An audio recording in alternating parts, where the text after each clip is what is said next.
তিনটি রাজনৈতিক দলের সমন্বয়ে একটা নতুন জোট তৈরি হয়েছে গতকাল এবং গঠিত হওয়ার সাথে সাথে কতগুলো প্রশ্ন রাজনৈতিক মহলে ঘুরপাক খাচ্ছে। তারা কার হয়ে মাঠে নেমেছেন বা কারো হয়ে নেমেছেন কিনা, নাকি নিজেরাই নেমেছেন, কি করবেন তারা, কি লক্ষ্য উদ্দেশ্য তাদের, কি লাভ হবে জোট করে। এসব তিনটা দল হচ্ছে এনসিপি, এবি পার্টি এবং রাষ্ট্র সংস্কার আন্দোলন।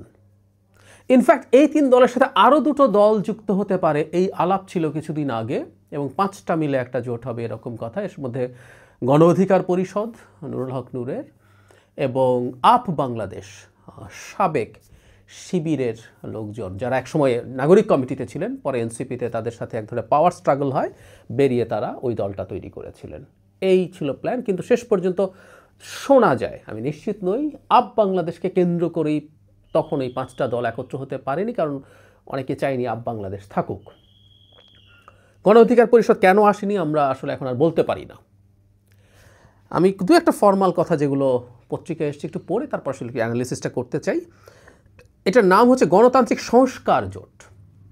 মানে সংস্কার চাইছেন তারা, এবং এর মধ্যে আমার দেখে ভাল লাগে সেটা হচ্ছে রাষ্ট্র সংস্কার আন্দোলন এই সংস্কার জোটের মধ্যে আছেন। ভাল লাগে সংস্কার অর্থে এই জোটটায় যাওয়া তাদের জন্য কেমন হয়েছে যে ডিফারেন্ট ডিবেট, কিন্তু এই যে সংস্কার শব্দটা, নাহিদ ইসলাম বলেন, ঘোষিত গণতান্ত্রিক সংস্কারের শুধু নির্বাচনী জোট নয়, বরং এটি একটি রাজনৈতিক জোট। এই জোট জাতীয় মর্যাদা ও অর্থনৈতিক মুক্তির প্রশ্নকে সামনে রেখে ঐক্যবদ্ধ হয়েছে। এই জোট আগামী সংসদ নির্বাচনে অংশ নেবে এবং অর্থনৈতিক মুক্তির যাত্রাকে অব্যাহত রাখার জন্য কাজ করবে। ভালো কথা। যেটা বলছিলাম, একটু অফ টপিক হলেও বলি, আজকে আমরা অনেকে সংস্কার জপি, মানে বিশেষ করে সাংবিধানিক সংস্কার নিয়ে অনেকে এমনভাবে কথা বলেন যে তারা বহু বছর থেকে এটাকে ওন করেন এবং কথা বলছিলেন।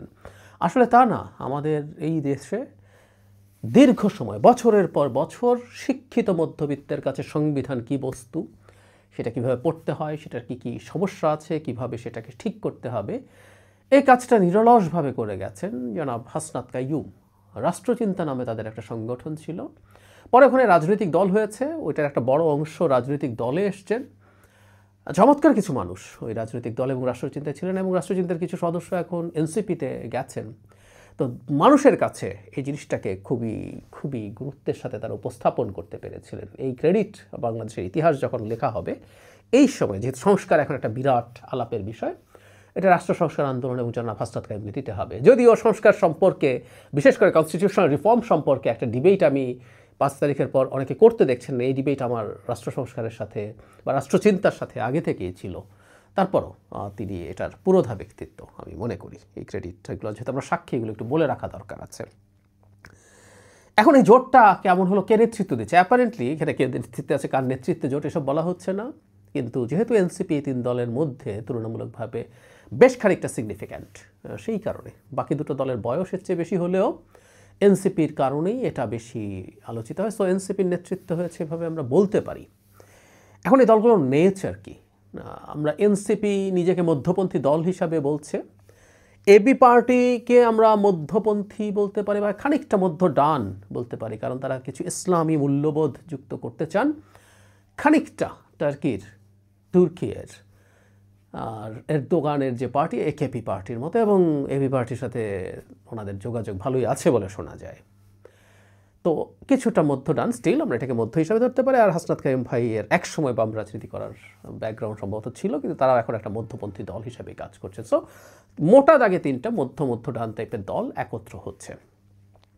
প্রথম কথাটা হচ্ছে, তাহলে আমরা প্রশ্ন করছি এটা কী উদ্দেশ্যে তারা তৈরি করেছেন, নাকি কারো হয়ে তৈরি করেছেন? তারা কি মাঠে নেমে কারো ক্ষতি করা বা কারো লাভ করতে চাইছেন? রাজনীতিতে এগুলো হয়, এগুলো কোনো আমি খারাপ অর্থে বলছি না। আমরা এনসিপিকে নিয়ে যদি আলোচনা করি, ইনফ্যাক্ট জোটের আলোচনায় এনসিপি একটা বড় ফ্যাক্টর, বাকি দুটো দল সে অর্থে বড় ফ্যাক্টর না। জনাব হাসনাত কাইয়ুমের যে দল রাষ্ট্র সংস্কার আন্দোলন, সেটা গণতন্ত্র মঞ্চে ছিল, তিনি সেখান থেকে বেরিয়ে এসছেন, এবং গণতন্ত্র মঞ্চের সাথেও বিএনপি খুব ভালো নেগোশিয়েট করছে না, মানে এমনকি কোনো দলের প্রধানকেও সিট না ছাড়ার পরিস্থিতি তৈরি হয়েছে।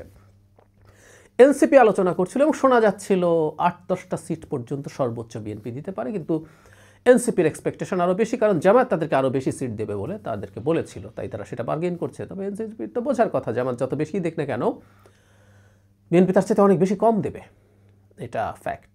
আবার একই সাথে এটাও সত্য এনসিপি চাইবে, কারণ এনসিপি এখন গুরুত্বপূর্ণ জায়গায় আছে।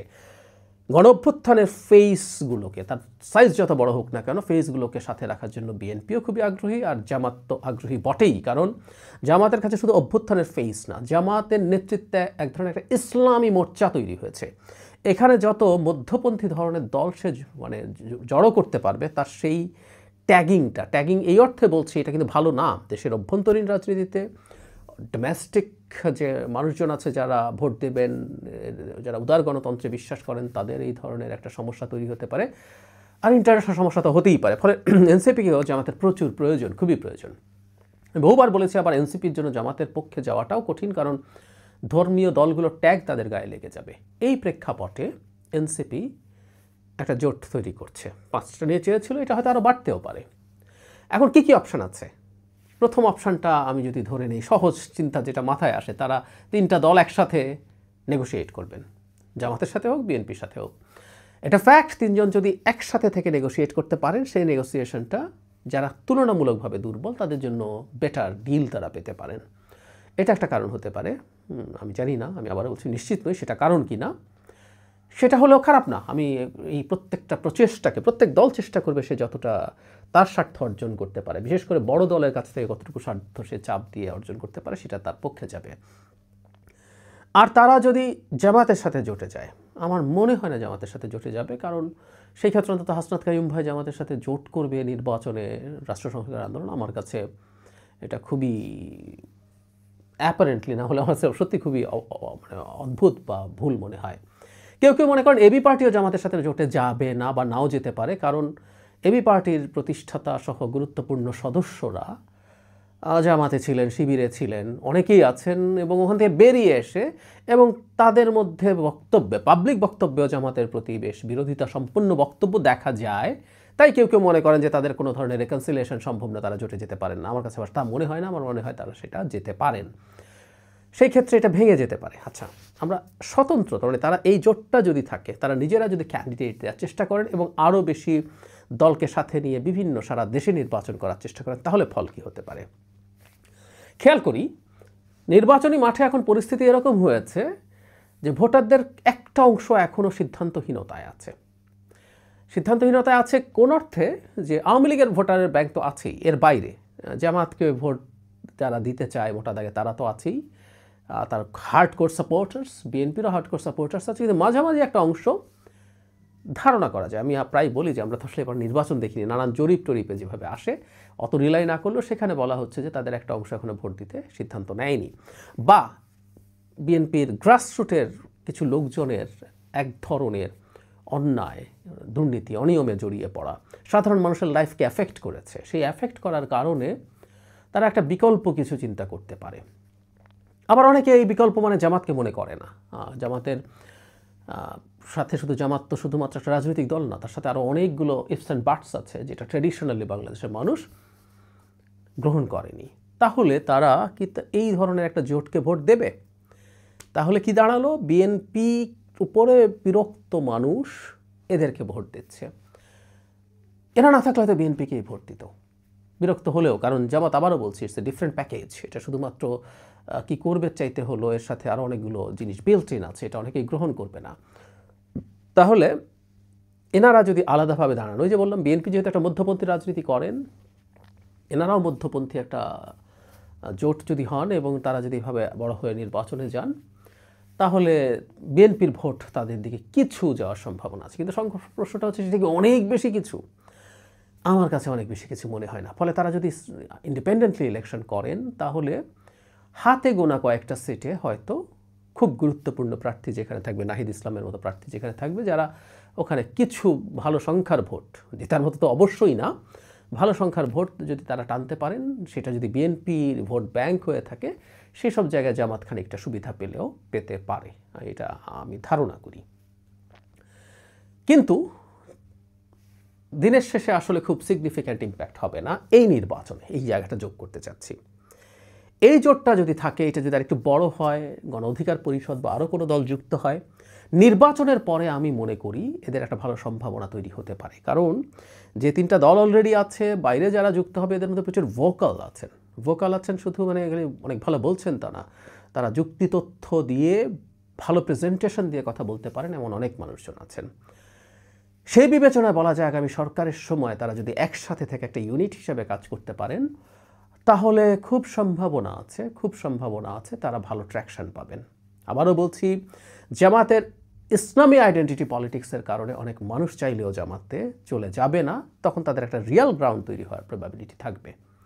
অ্যান্ড হু নোজ, তারা যদি কোনো একটা সময় একই পার্টিতে পরিণত হতে পারেন, যে তারা একটা দলে পরিণত হবেন যদি তাদের সেই নেগোসিয়েশন সম্ভব হয়ে থাকে। এর মাঝে কোনো দল আলোচনা করে একই দলে পরিণত হওয়ার আলাপ হয়েছিল। সুতরাং যদি তারা একসাথে থাকেন এই নির্বাচনে, না ভবিষ্যতের রাজনীতির জন্য খারাপ হবে বলে আমার মনে হয় না। বাংলাদেশের রাজনীতির প্রেক্ষাপটে আমি প্রায়ই বলি এই কথা, বিএনপির বিকল্প একটা মধ্যপন্থী শক্তি হোক, এটা জামাত যেন না হয়ে ওঠে। একটা মধ্যপন্থী শক্তি যদি থাকে রাষ্ট্রের জন্য সেটা সবচেয়ে ভালো। আর বটম লাইন হচ্ছে, এখন আমি আসলে কি মনে করি এই জোটটা কেন হয়েছে। আমি আগে একবার হালকা করে বলেছিলাম, আমি ধারণা করি তারা ভবিষ্যতেও রাজনীতি করবেন, কিন্তু এই নির্বাচনের আগে তারা সম্ভবত একটা বার্গেইনে বেটার জায়গায় থাকার জন্য এটা করছেন। সেটা করে যদি তারা বেটার সিট পান, বেশি সিট পান, তাদের ডিজায়ার্ড সিটের কাছাকাছি যেতে পারেন, সেটা রাজনীতিতে খুবই পজিটিভ, এটার মধ্যে নেগেটিভ কিছু নেই, এই কৌশলগুলো রাজনীতিতে চলে।